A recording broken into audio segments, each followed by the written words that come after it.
The invitation came through on a rainy Tuesday afternoon as I was leaving work.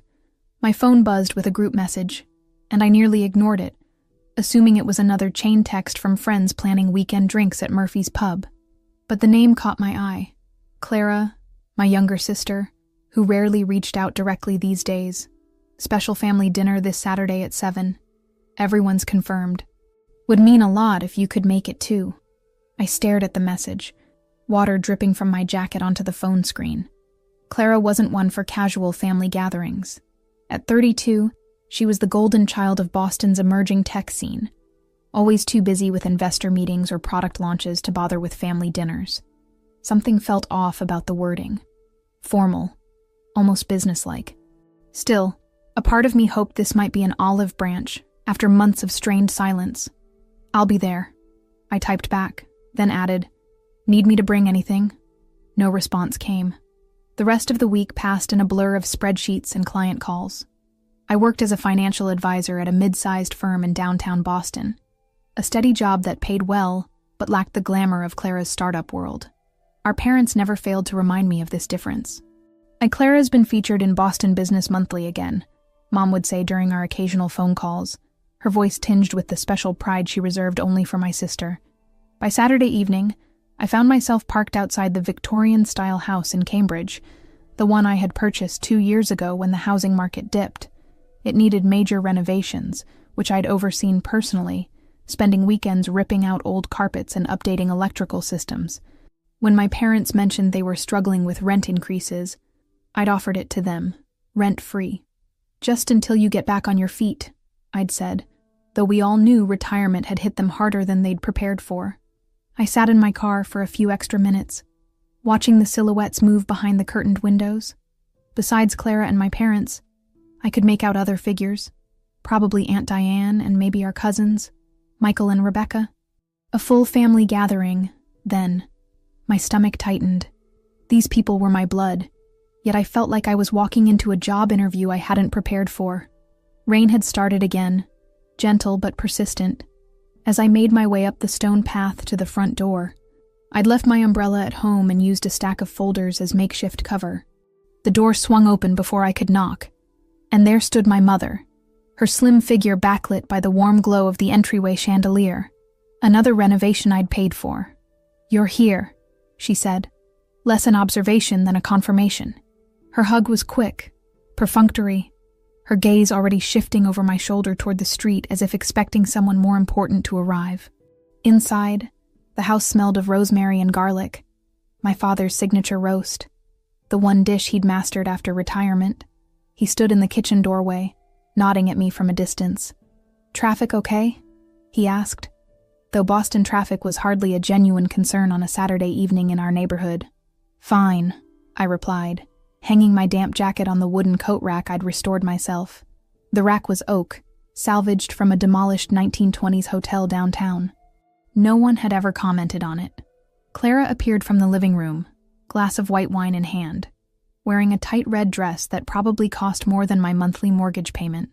Her blonde hair was swept up in a sleek bun, highlighting the diamond studs I'd given her for her 30th birthday, a gift she'd received with a thin smile and a comment about how she usually wore platinum settings. "Big sis made it," she announced to the room, raising her glass slightly. Her smile didn't reach her eyes. "Now we can get this party started." I followed her into the dining room, where the table was set with an attention to detail that seemed excessive for a family dinner.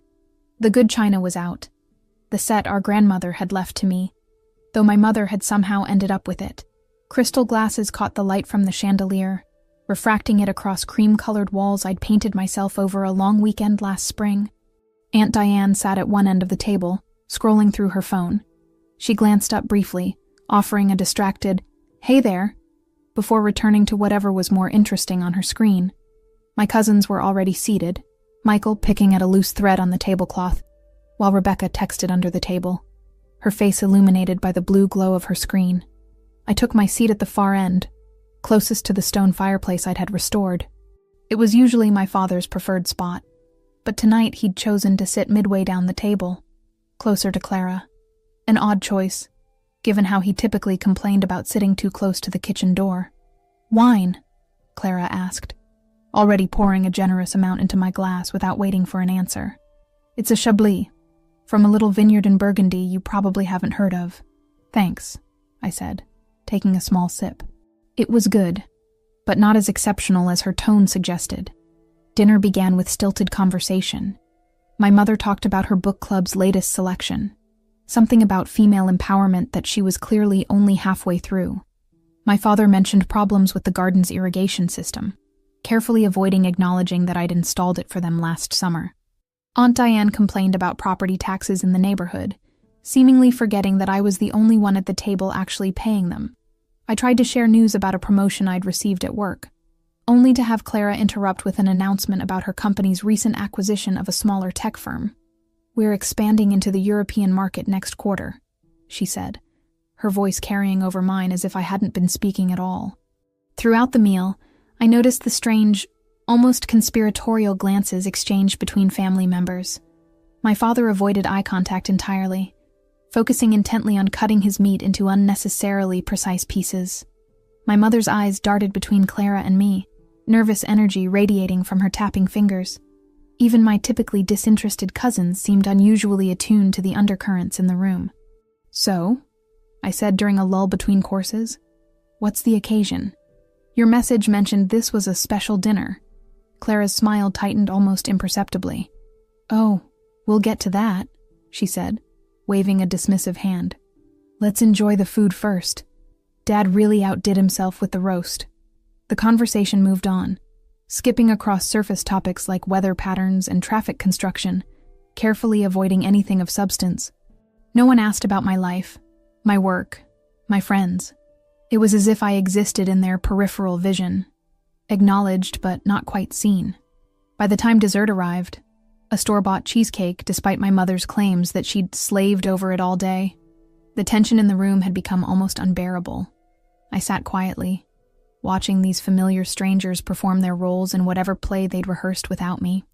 The house creaked and settled around us, its old bones adjusting to the weather. I ran my fingers along the edge of the table, feeling the smooth wood I'd sanded myself on weekends when this house was just a project, not yet a symbol of all that was unspoken between us. For a moment, I wondered what would happen if I simply stood up and left. Would anyone even notice? Or would they continue their performance, relieved that the audience had departed? But I stayed, fork poised over untouched cheesecake, waiting for whatever came next. I couldn't have known then what Clara was about to announce, or how it would change everything. The sound of metal against crystal rang out as Clara tapped her spoon against her wineglass. The conversation, already sparse, died completely.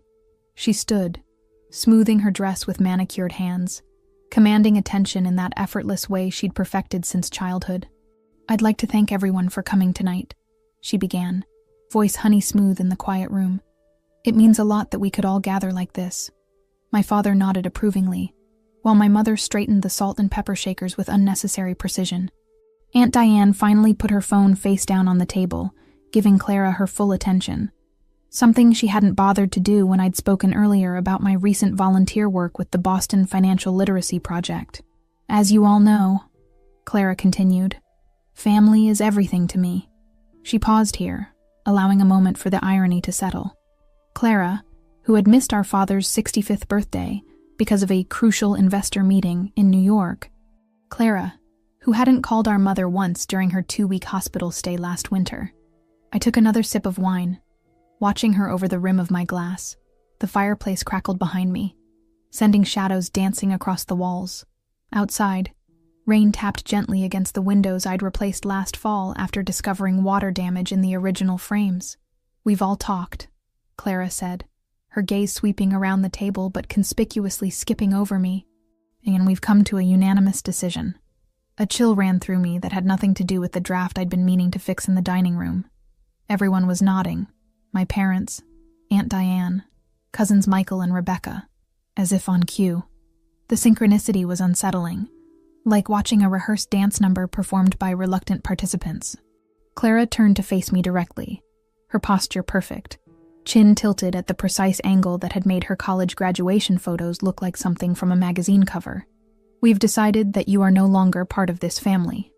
The words hung in the air like smoke, acrid and suffocating. For a moment, I thought I'd misheard, but the expressions around the table confirmed it. Solemn, resolute, with an undercurrent of something else. Relief, satisfaction. Then came the laughter. It started with a snicker from Rebecca, who quickly covered her mouth with her hand but couldn't hide the amusement in her eyes. Michael followed, a short bark of a laugh that seemed to surprise even him. Then Aunt Diane joined in, her shoulders shaking slightly. My mother's laugh was higher pitched than normal, almost girlish in its delight. My father's contribution was more subdued, a chuckle that rumbled deep in his chest as he looked down at his empty plate. Clara didn't laugh. She watched me with the clinical interest of a scientist observing a lab experiment. "Is this a joke?" I asked, though I already knew the answer. The calculation in their eyes was too real. "It's not a joke," Clara replied, still standing. "It's a decision we've all made together. For the good of the family." "The good of the family," my mother echoed, nodding vigorously. "It just makes sense, dear." I looked at each of them in turn. These people who shared my blood but apparently nothing else.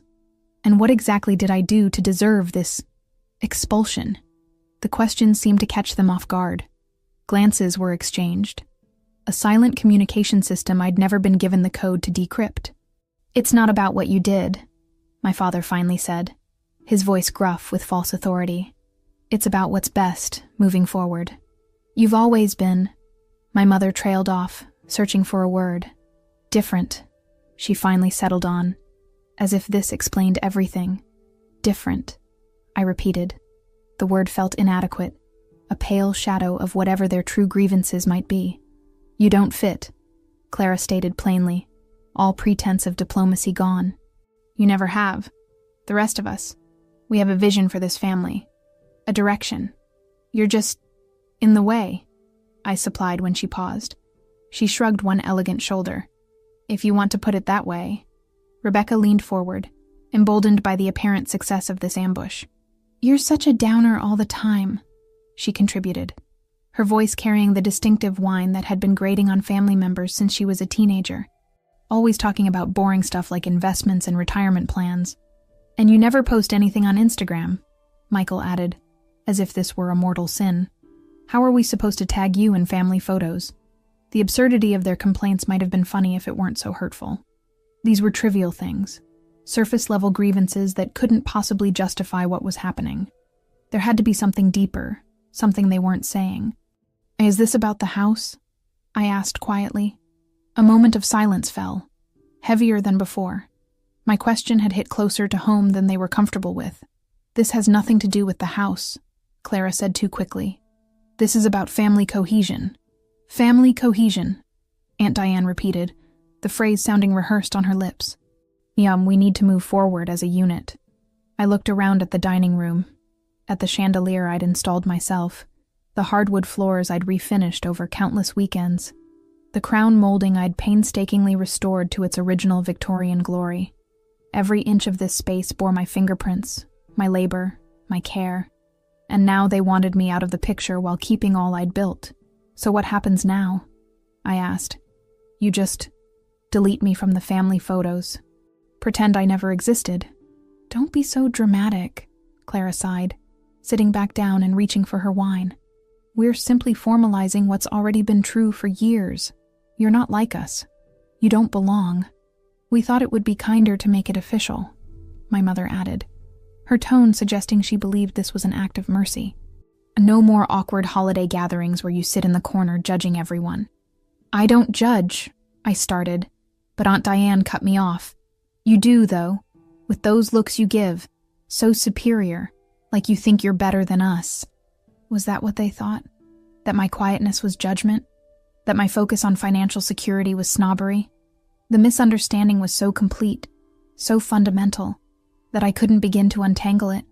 "And frankly," Michael added, emboldened by the others, "you're kind of boring." No offense. No offense. As if those two words could neutralize everything that came before them. Clara was watching me carefully, assessing my reaction. She'd always been good at reading people, at finding weaknesses she could exploit. In business, this made her formidable. In family matters, it made her dangerous. "It's already decided," she said with finality. "We took a vote last weekend. Unanimous." She smiled, a flash of perfect white teeth. "Democracy in action. Democracy." As if family was a political system where majority rule applied. As if love and belonging were subject to popular opinion. I sat very still, aware of my breathing, of the weight of their gazes. The cheesecake on my plate remained untouched, its graham cracker crust crumbling slightly at the edges. Outside, the rain had intensified, drumming against the roof in a steady rhythm. "I see," I said finally, my voice steadier than I felt. "You're taking this better than we expected," Clara observed, a hint of disappointment in her tone. Perhaps she'd been hoping for tears, for begging, for some display that would confirm her power over me. "We thought you might make a scene," Rebecca said, not bothering to hide her disappointment at being denied drama. My father cleared his throat. "So, that's settled then. More coffee? Anyone?" The casual pivot was surreal, announcing my familial excommunication one moment, offering beverages the next. I watched as my mother stood to clear dessert plates, as Michael resumed scrolling through his phone, as life simply continued around me as if nothing monumental had just occurred. "It's for the best," Aunt Diane said, patting my hand with cold fingers. "You'll see that eventually." I pulled my hand away, the contact suddenly unbearable. These people, who claimed to know me well enough to reject me, didn't know me at all. They had constructed a version of me in their minds, judgmental, boring, different, that bore little resemblance to reality, and rather than bridge that gap of understanding, they had chosen to widen it permanently. Clara was already changing the subject, discussing plans for Thanksgiving at her new condo in Back Bay. "The view of the Charles River is incredible," she was saying. "We can watch the sunset while we have drinks before dinner." "We," a word that no longer included me. I pushed my chair back slightly, creating space between myself and the table, between myself and them. The wood floor creaked beneath me, another repair I'd made last summer when I'd discovered rot under the dining room. No one had thanked me for that either. My mind was oddly clear now, the shock giving way to something else, something sharp and certain. They had made their decision, delivered their verdict with casual cruelty. Now it was my turn to respond. And as I looked around at these strangers who shared my blood, I knew exactly what needed to be said. I just needed a moment to find the right words, to gather the strength that had been building in me for years without my conscious awareness. Clara had orchestrated this moment for maximum impact. Now I would show her that she wasn't the only one capable of turning tables. I waited until they had all finished laughing. The sound lingered in the room, bouncing off the walls I'd painstakingly repainted after discovering black mold behind the original wallpaper. No one had offered to help with that project. Clara had been swamped with a product launch. My parents suddenly remembered a cruise they'd booked months prior, and the others hadn't even bothered to make excuses.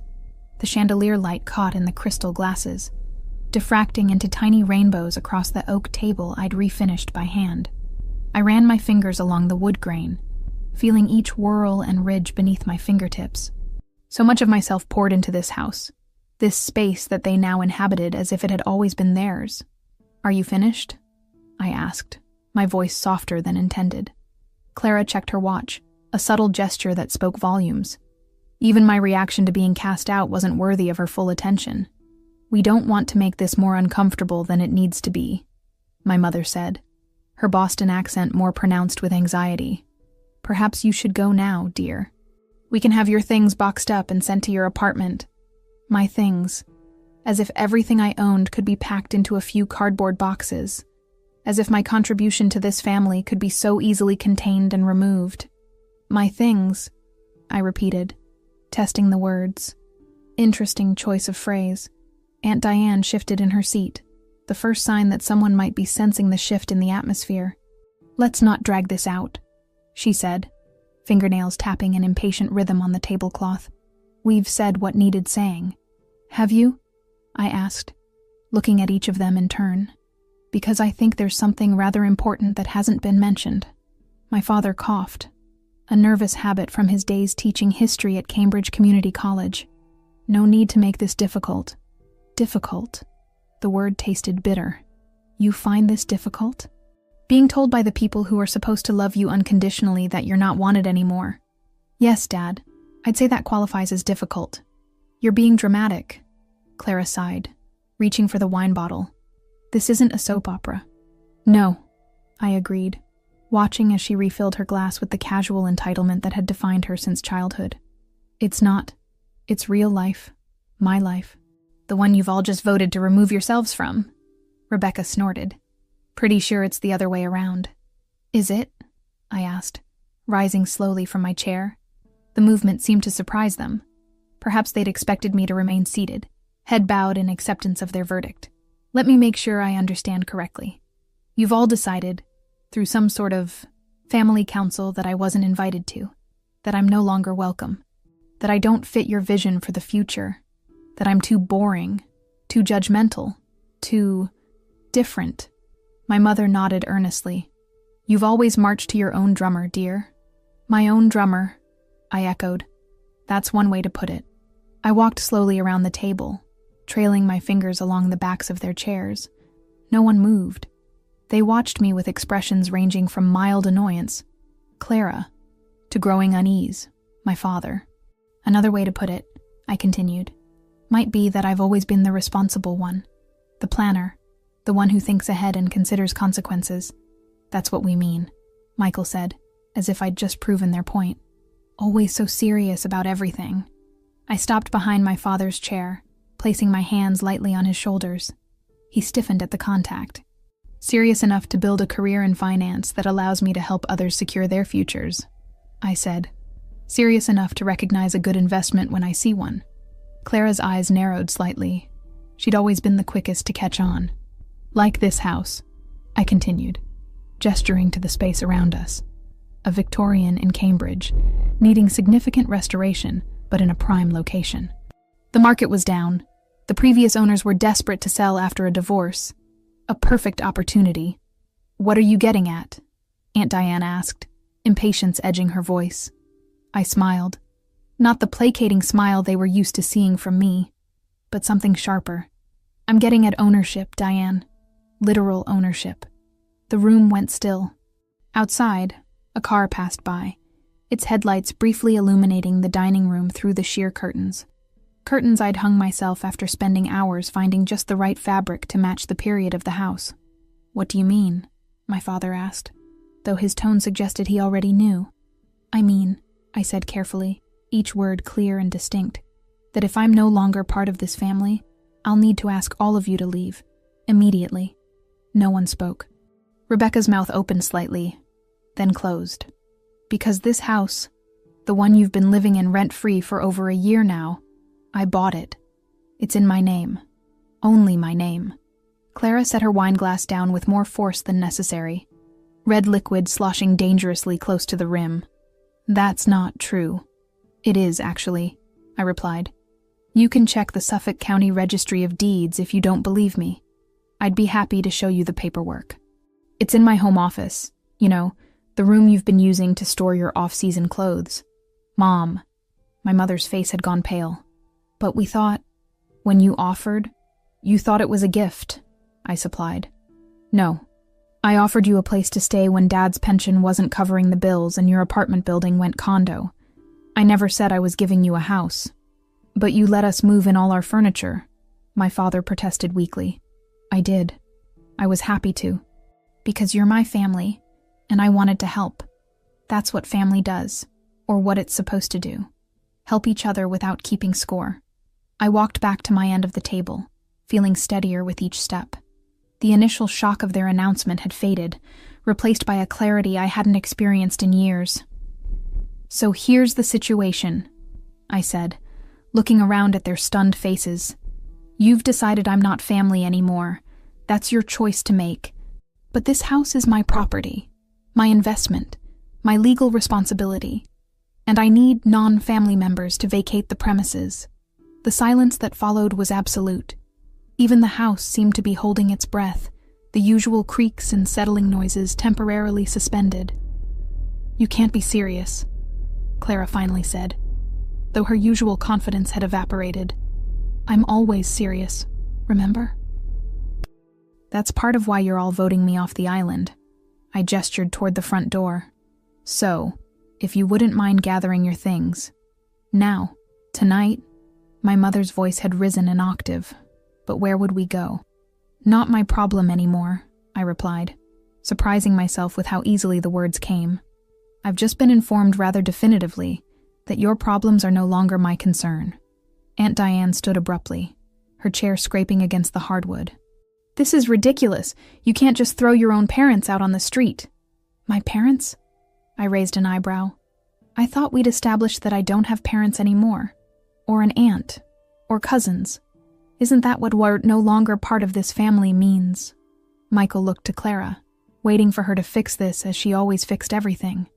But for once, my sister seemed at a loss. You wouldn't really do this, my father said, more a question than a statement. I considered his words. Would I? Could I actually force them to leave?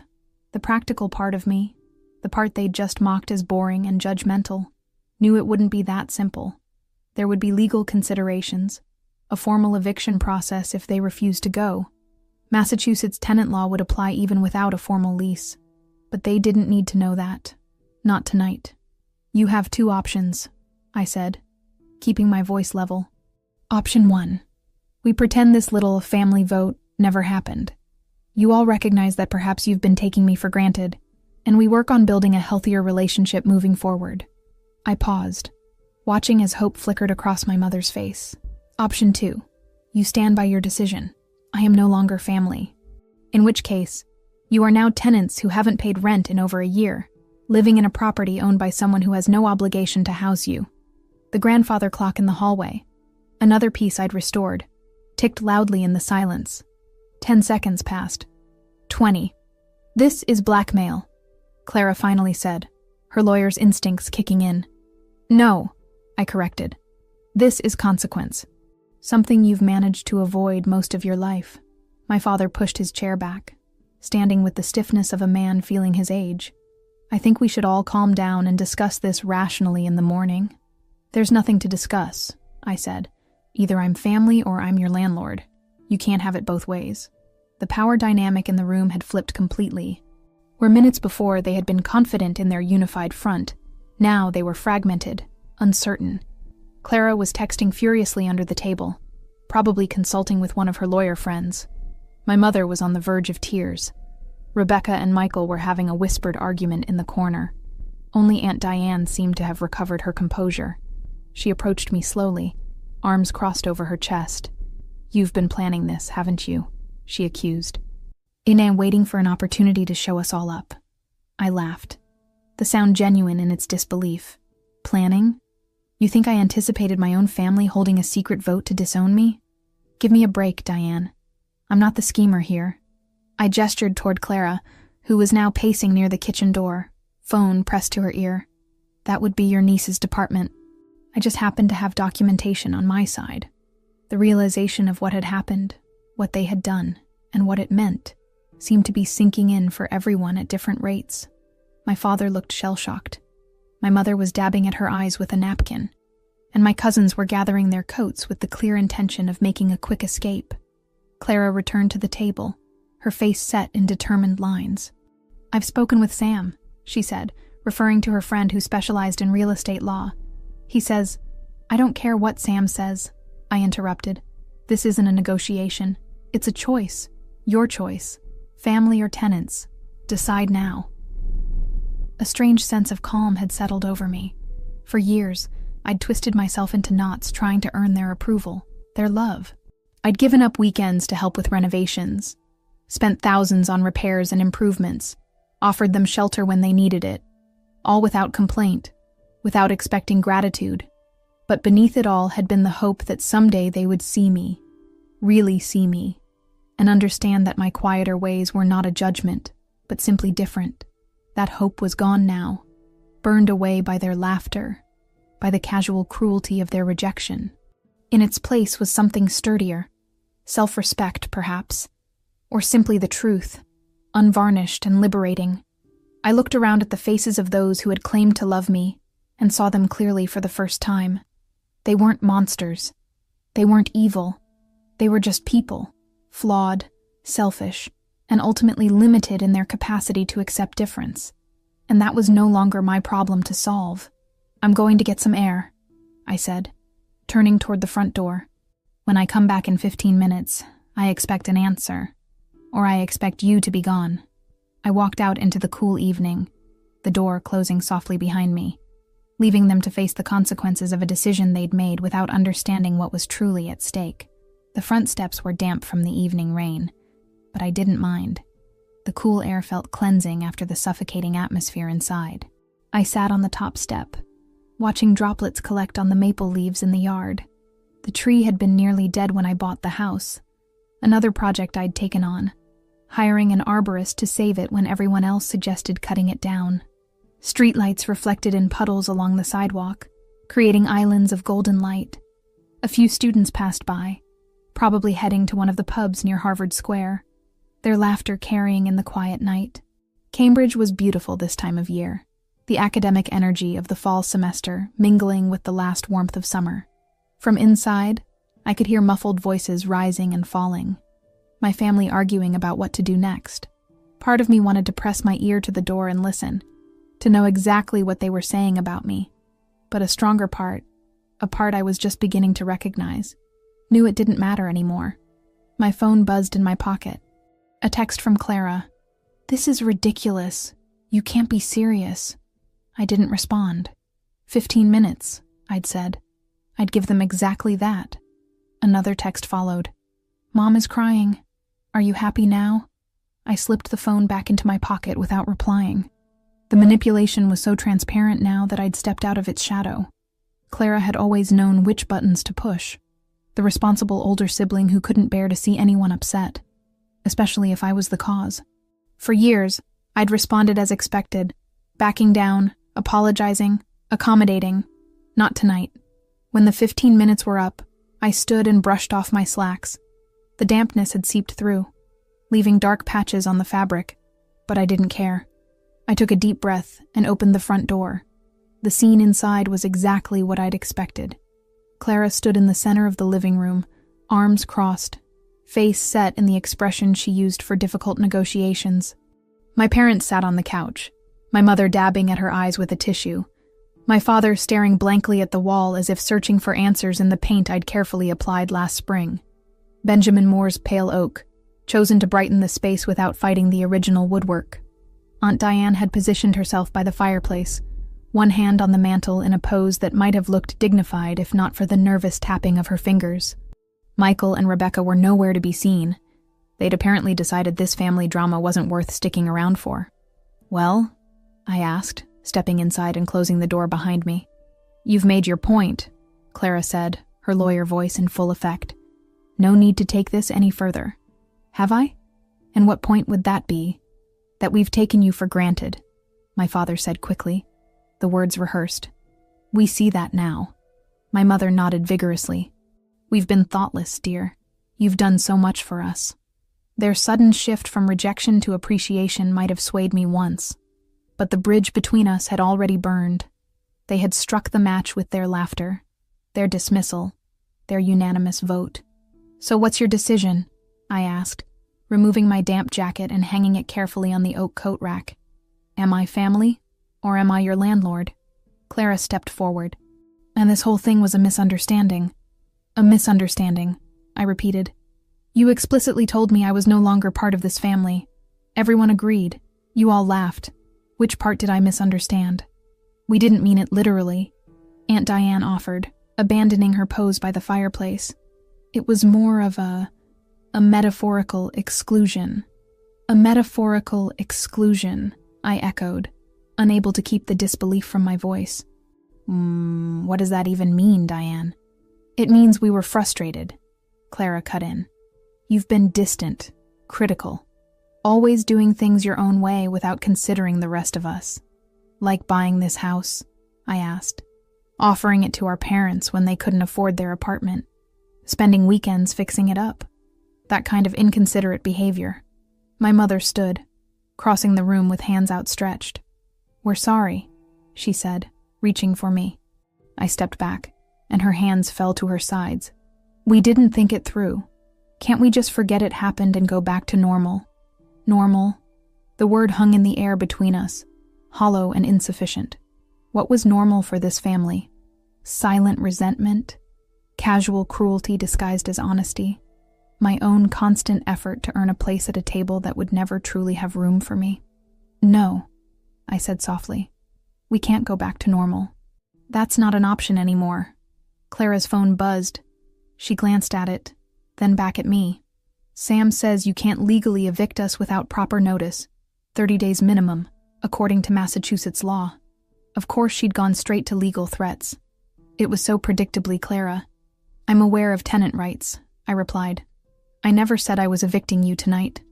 But you said, my father began. I said you had a choice to make, family or tenants. You seem to have chosen family, which is interesting given your unanimous vote less than an hour ago. I walked to the dining room and began clearing the dessert plates, a habit from childhood. Clean up, create order, fix what's broken. The half-eaten cheesecake looked sad and abandoned. If you're choosing family, I continued, scraping uneaten dessert into the garbage disposal, then we need to establish some new ground rules. First, I expect rent payments starting next month. Market rate for a house this size in Cambridge is about $5,000 a month. I'll give you the family discount of $3,500. Clara laughed. A sharp, disbelieving sound. You're charging your own parents' rent? Second, I continued as if she hadn't spoken. I'll need my home office back. Mom's seasonal clothing can go in the basement storage I built last year. This is absurd, Aunt Diane said, grabbing her purse from the side table. I'm not staying to listen to this. Call me when you've come to your senses. She stormed toward the door, pausing only to add, I expected better from you, before stepping out into the night. The irony of her statement wasn't lost on me, but I felt no need to point it out. Instead, I continued loading dishes into the dishwasher, the routine task strangely calming amid the emotional chaos. Third, I said, measuring detergent into the dispenser. No more family votes without all family members present. That should be obvious, but apparently it needs stating. My father had joined me in the kitchen, hovering uncertainly by the refrigerator. We made a mistake, he said, his voice smaller than I'd ever heard it. A terrible mistake. But charging rent, taking back rooms, that feels like punishment. I closed the dishwasher and turned to face him. It's not punishment, Dad. It's reality. You're living in a house that someone else owns, that typically involves paying rent. But we're your parents, my mother said from the doorway, as if this fact alone should exempt them from the basic exchanges that govern the rest of the world. Yes, you are. The same parents who sat at that table and told me I wasn't family anymore, who laughed when I was hurt, who made me feel like a ghost in my own home. Clara appeared behind my mother, her strategic mind clearly working overtime. What if we buy the house from you? She suggested. I've got savings, investments. I could make you a fair offer. The suggestion was so perfectly Clara, solve the problem with money, maintain control at all costs, that I almost laughed. The house isn't for sale, I said, wiping my hands on a dish towel. Now, if you'll excuse me, I'm tired. It's been an eventful evening. I moved toward the stairs, but Clara blocked my path. So that's it? You're just going to hold this over our heads forever. No, Clara. I'm going to bed. We can discuss the rental agreement tomorrow. I stepped around her, but paused on the first stair. Unless, of course, you'd prefer to stick with your original decision. In which case, I'll need you all out by the end of the month. My mother made a small, distressed sound. My father put his arm around her shoulders. You wouldn't really make us leave, she said, more statement than question. I looked at her, really looked at her, and saw something I'd never noticed before. Fear. Not just of losing her home, but of losing the certainty that I would always bend, always accommodate, always put their needs before my own. I guess we'll find out, I replied, continuing up the stairs. Behind me, I heard Clara's angry whisper. Now look what you've done. I told you this was a bad idea. How were we supposed to know she owned the house? My father whispered back. She never said anything. Because she's always keeping secrets, Clara hissed. Always had to be so mysterious and independent. Their voices faded as I reached the second floor, and walked to my old bedroom, the one room in the house I hadn't renovated, the one space they hadn't claimed. It was mostly empty now, just a bed and a dresser and a few boxes of things I hadn't taken to my apartment. I closed the door, cutting off the sounds of their continued argument. For the first time in hours, I allowed myself to feel the weight of everything that had happened. My family had rejected me, completely, officially, unanimously, and while they were now backpedaling in the face of consequences, the truth had been revealed. I couldn't unknow it, couldn't unhear their laughter, couldn't unsee the relief in their eyes when they thought they were finally free of me. I sat on the edge of the bed, expecting tears to come. But instead, I felt something unexpected. Relief, as if a burden I'd been carrying for years. The weight of their expectations, their judgments, their conditional love, had finally been set down. I was alone, yes, but I was also free. Morning came with soft gray light filtering through curtains I'd forgotten to close. For a moment, I lay still, listening to the unfamiliar sounds of the house waking up around me. Usually when I stayed here, I'd hear my father's heavy footsteps on the stairs by 6, followed by the gurgle of the coffee maker he'd never quite figured out how to program properly. My mother would be up by 7, the shower running for exactly 12 minutes before she emerged to start her day. But today, silence stretched through the rooms. I checked my phone. 8:17 a.m. No new messages, which was unusual.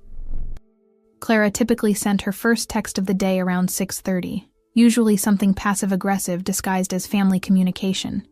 I got up and padded to the window, pulling back the curtains. My parents' car was gone from the driveway. So was Clara's sleek black Audi. Had they left? Given up so easily? The thought seemed impossible. Clara never conceded defeat, and my parents rarely made decisions without consulting her first. Curious, I pulled on yesterday's clothes and went downstairs. The house was eerily quiet, the kind of stillness that feels almost physical. In the kitchen, I found a note propped against the coffee maker, written in my mother's looping handwriting. "We're staying at Clara's condo for a few days while we figure things out. Your father packed some essentials. We'll talk soon. Mom." No apology, no acknowledgement of what had happened.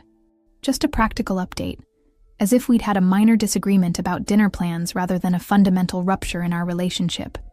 I made coffee, using the pour-over method I preferred, rather than the complicated espresso machine Clara had insisted on buying for our parents last Christmas.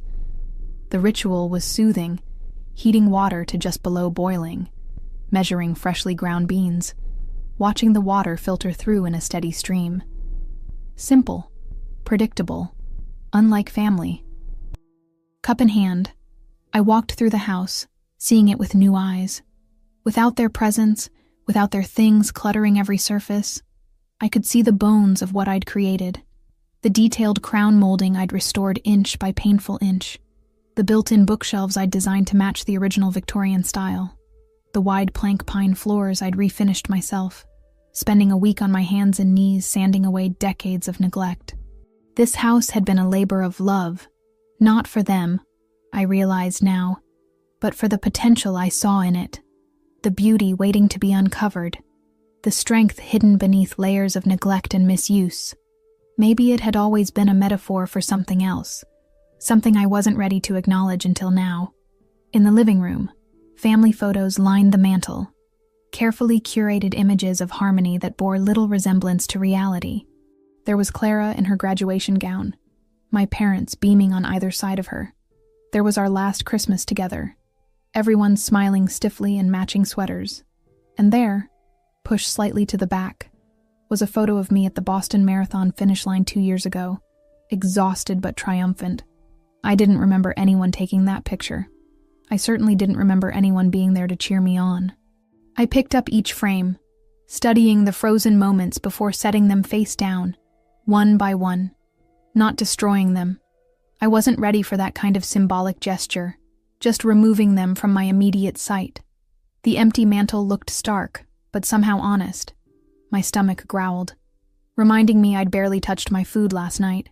In the kitchen, I found the refrigerator fully stocked, one of the few contributions my mother made to the household, keeping fresh food on hand. I made toast and scrambled eggs, eating at the kitchen island, rather than the dining room table where last night's drama had unfolded. As I ate, I made a mental list of what needed to be done. First, document the current state of the house, photos of each room, notes on any damage or wear. Then, draft a formal rental agreement. Boston University, where I'd gotten my MBA, had a legal clinic that could review it for me. Next, change the locks. Not to keep them out permanently, but to establish boundaries, to make entry to this space something that required my permission rather than something taken for granted. The practical planning calmed me, as it always had. People like Clara might dismiss this kind of thinking as boring, but there was power in preparation, in facing reality head-on rather than dancing around it with clever words and manipulative tactics. I spent the morning cleaning, really cleaning, not just straightening up. I opened windows to let fresh air circulate through rooms that had grown stale with resentment.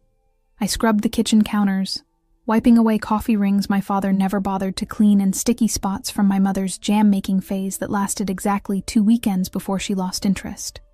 I dusted shelves, vacuumed corners, washed windows until they gleamed in the late morning sun. Physical labor had always cleared my head. With each swipe of the cloth, each pass of the vacuum, I felt as if I were removing not just dirt, but layers of pretense. The house seemed to brighten in response, solid and real beneath my hands. By noon, I was sweaty and disheveled but satisfied. The kitchen sparkled. The living room breathed.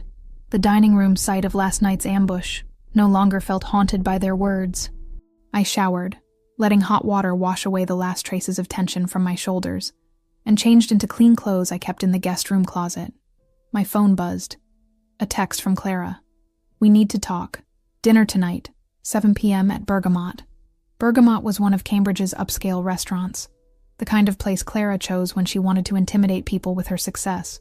Public enough that I wouldn't make a scene, expensive enough that it communicated her financial dominance, and just noisy enough that we wouldn't be overheard. I typed back, "No. If you want to talk, come to the house tomorrow at 10 a.m. Come alone." 3 dots appeared immediately, disappeared, appeared again. Finally, "Fine, but this is ridiculous." I didn't respond. Instead, I went to the garden shed and retrieved my toolbox. The front door lock had been sticking for months, a small annoyance I'd been meaning to fix. Now it seemed like the perfect project for the afternoon, practical, satisfying, and symbolic all at once.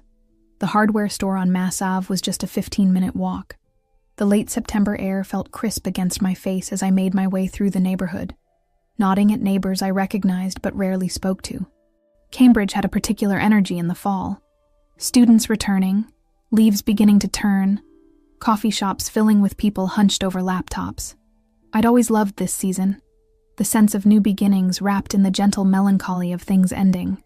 At the store, I took my time selecting a new deadbolt, comparing security features, asking the clerk about installation challenges for older doors. He was helpful, drawing a diagram to show me how to align the strike plate properly, recommending a specific drill bit for the hardwood frame. "Upgrading your security?" he asked as he rang up my purchase. "Something like that," I replied. Back at the house, I laid out my tools on a drop cloth in the entryway. Screwdriver, drill, chisel, measuring tape. There was something deeply satisfying about having the right tool for each task, about knowing exactly how to proceed. First, remove the old lock. Then, mark the new position. Drill carefully. Chisel out space for the mechanism. Align everything precisely. Test, adjust, test again. As I worked, I thought about boundaries, how I'd never been good at establishing them, how easily my family had walked through the unlocked doors of my life, taking what they wanted, leaving when it suited them. The metaphor wasn't subtle, but it felt true. I was installing more than a lock today. The new deadbolt slid into place with a satisfying click. I tested the key, watching the bolt move smoothly in and out. Simple, effective. A clear message. Entry is now on my terms. I made a copy of the new key and placed it in an envelope, writing, "For emergencies only," on the outside. I wasn't cruel enough to leave them without access entirely. They still had belongings here, and legal rights as tenants. but I wanted the act of entering to be conscious, deliberate, something they had to think about rather than take for granted. Evening settled around the house, shadows lengthening across newly cleaned floors. I ordered takeout from the Thai place a few blocks away, not feeling up to cooking. While waiting for delivery, I wandered upstairs to my parents' bedroom, a space I rarely entered out of respect for their privacy. It looked different than I remembered, more cluttered, less organized. My mother's reading glasses lay on the nightstand beside a stack of book club novels. My father's sweater was draped over a chair, as if he'd just stepped out and might return any moment. These small personal touches made the room feel inhabited in a way the rest of the house didn't, despite my hours of cleaning. I sat on the edge of their bed, feeling the slight give of the mattress. How strange to be in this room without them, to see the private space they shared when no one else was looking. They'd been married for 36 years, longer than I'd been alive. I wondered sometimes what they were like together when the rest of us weren't around. If they laughed more, touched more, spoke more honestly. The doorbell rang, pulling me from my thoughts. I paid for the food and took it to the kitchen, setting a place for one at the counter. The chili basil noodles steamed when I opened the container, filling the kitchen with the scent of garlic and Thai basil. I ate slowly, savoring each bite, letting flavors expand on my tongue. When was the last time I'd eaten without rushing, without checking my phone, without half my mind already on the next task? After dinner, I poured a glass of wine, a good Cabernet I'd been saving for a special occasion, though I couldn't remember now what occasion I'd had in mind. Special didn't always have to mean celebratory, I decided. Sometimes it just meant significant. Wine in hand, I moved through the quiet rooms, turning on lamps as darkness fell outside. The house creaked and settled around me, noises I'd never noticed when it was filled with other people's voices. I found myself speaking aloud occasionally, simple observations about the weather, or questions about where I'd left my phone, just to hear a human voice in the silence. By 10, fatigue caught up with me, emotional exhaustion more than physical, though I'd worked hard all day. I locked the new deadbolt, testing it twice, and climbed the stairs to my old bedroom. The sheets were fresh, changed during my cleaning frenzy, and they felt cool against my skin as I slid between them. Outside my window, a nearly full moon cast silver light across the quilt.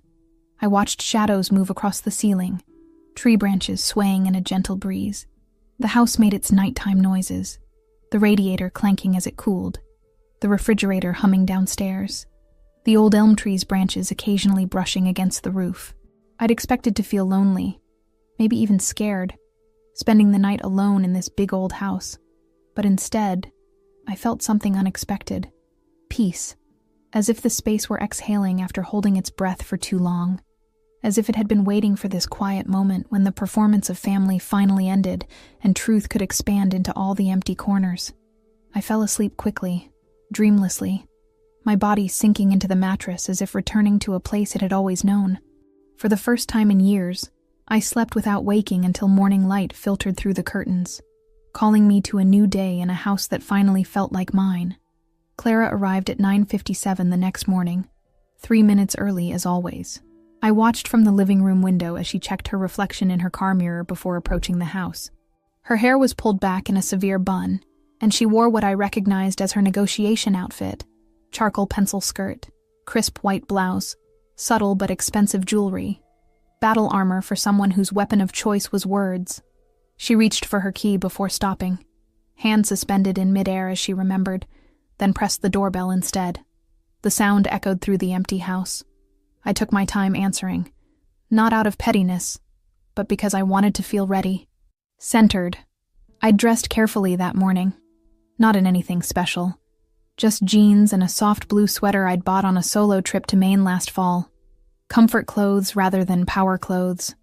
I wasn't here to intimidate or impress. When I opened the door, Clara's expression shifted from professional neutrality to barely concealed surprise. Perhaps she'd expected me to look diminished somehow, wounded by their rejection. Instead, I felt oddly refreshed, as if I'd shed a skin that had grown too tight. "You changed the locks," she said, instead of hello. I did. I stepped back, gesturing for her to enter. "Coffee?" She followed me to the kitchen, her heels clicking sharply against the hardwood floors. I could feel her taking inventory of the changes, the absence of family photos, the rearranged furniture, the space cleared of their collective presence. "Where's Mom's ceramic rooster collection?" she asked, nodding toward the now empty shelf in the dining room, packed away in the basement. "I've been cataloging everyone's belongings for when they move out." "So you're really going through with this?" She accepted the mug I offered but didn't drink, just held it between her palms as if for warmth, though the late September day was mild. "Going through with what, exactly?" I leaned against the counter, sipping my own coffee.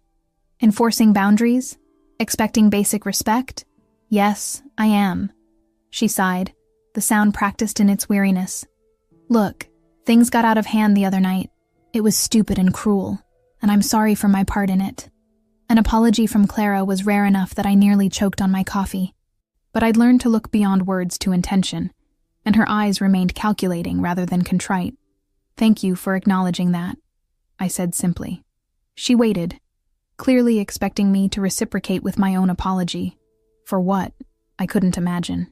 When none came, she set her untouched coffee on the counter with a sharp click. "Mom and Dad are devastated," she said, switching tactics. They barely slept. Dad's blood pressure is up.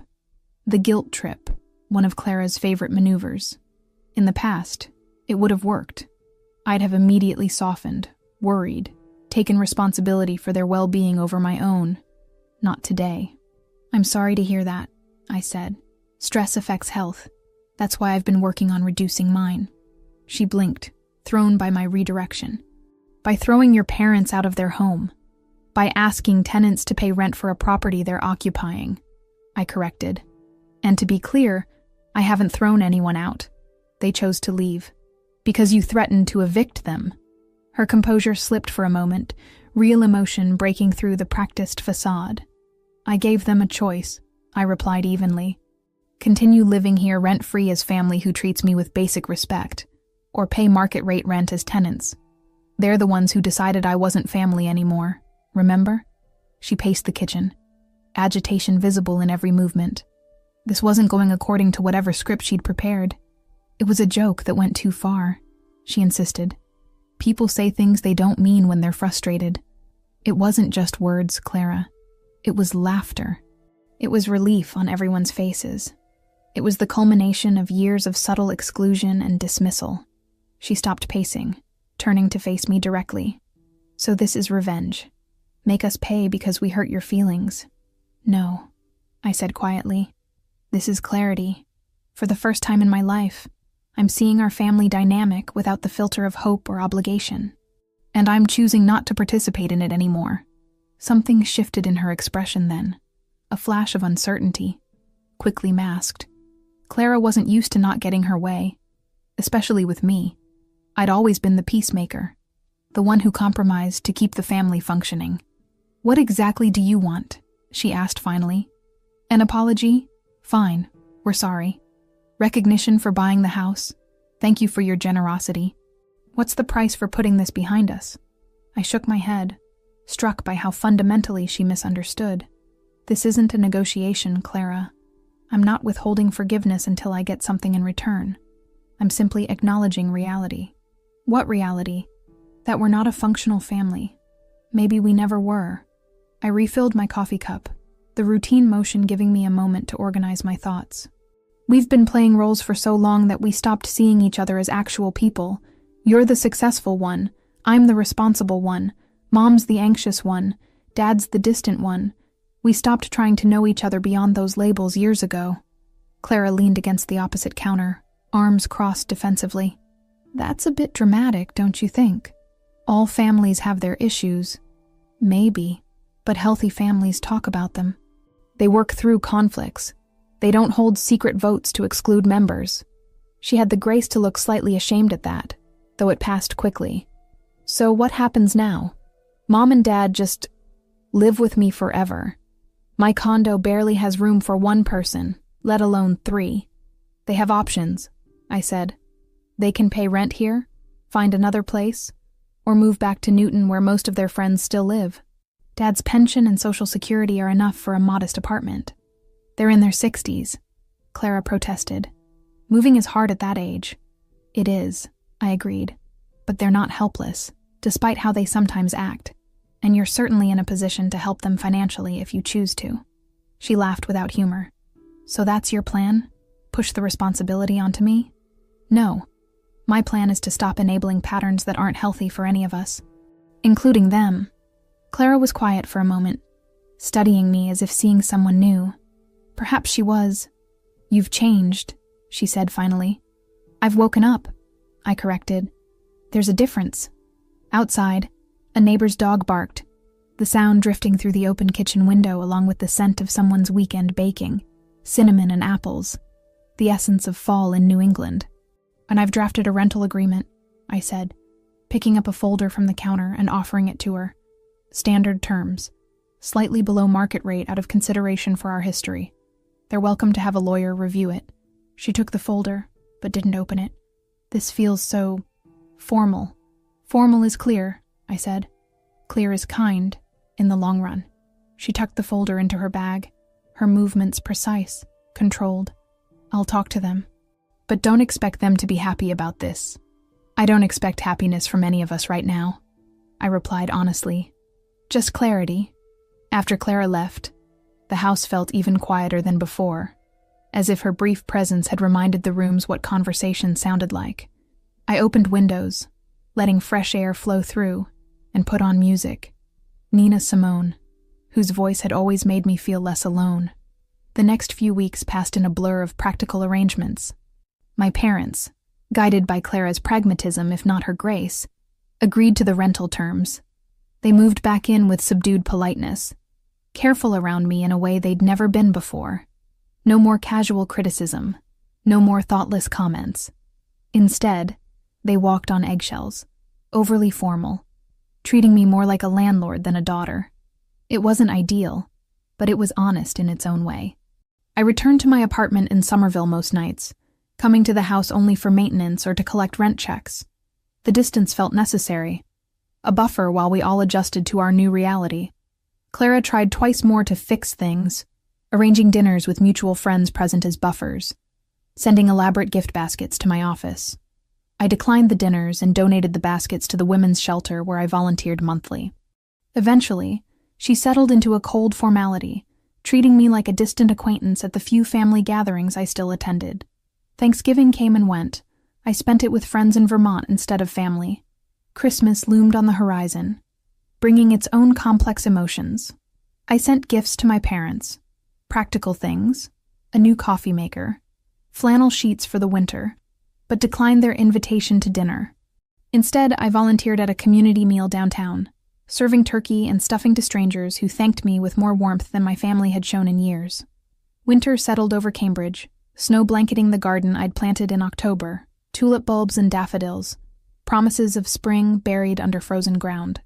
I focused on work, took a weekend pottery class, reconnected with college friends I'd neglected while caring for my family's needs. Slowly, other relationships began to fill the space that family had occupied. There were hard days, of course, moments when I questioned everything, when loneliness felt sharp enough to draw blood, days when I drove by the house and saw lights in the windows, smoke from the chimney, signs of life continuing without me at its center. But those moments grew fewer as weeks passed, as I built routines that didn't revolve around their needs or approval. In late January, I received a text from my father, the first direct communication in weeks that wasn't about the house or rent. It was a photo of a cardinal in the backyard, perched on the bird feeder I'd installed years ago. Thought you'd like to see this. The tulips are starting to poke through too, despite the snow. It wasn't an apology. It wasn't reconciliation, but it was acknowledgement of my taste, my efforts, my continued existence in his world.